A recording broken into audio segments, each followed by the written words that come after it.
And as we've been saying, this is the first time a former U.S. president is facing criminal charges. To help us navigate the legal process, joining us right now is Hofstra law professor James Sample. Good morning.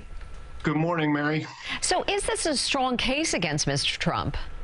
Well, it is a strong case, and if it were not a strong case, a prosecutor would have to be foolish to bring it, given the profile of the defendant. But as you and I have discussed for many months now, there was never really a certainty that this day would actually arrive. And so yesterday's development is a historic first. It may not, however, be the last criminal prosecution that Donald Trump faces, and it might not be the first of the cases to even go to trial, but it is significant. And the case, at least with respect to the falsifying of business records, that's the misdemeanor portion of the case, seems incredibly strong, both in terms of the witnesses who will be presented and the corroboration, including signed checks. The harder aspect of the case will be proving that the falsification of the business records was in order to conceal another crime, likely campaign finance violations. That's an untested theory. That will be harder to prove.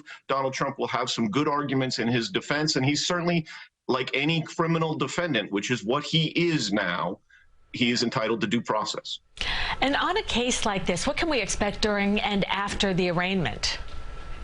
During and after the arraignment, I think, this will be up to the judge in many respects. For example, will cameras be allowed in the courtroom? That's usually up to the judge's discretion. I imagine that the prosecutors here are likely in favor of cameras. I kind of imagine that Donald Trump is hoping that this will be a circus, and so I doubt he's ever really opposed to cameras in the courtroom.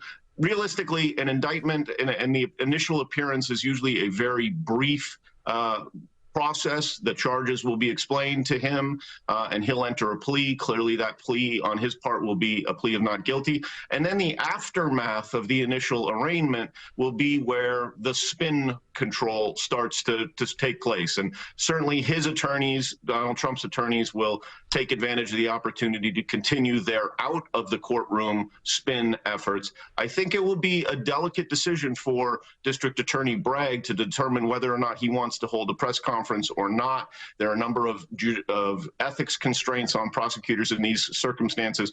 I suspect that he will largely let the charges speak for themselves. Professor Sample, thank you so much. I know we'll be talking with you in the months to come. Thank you. Thank you.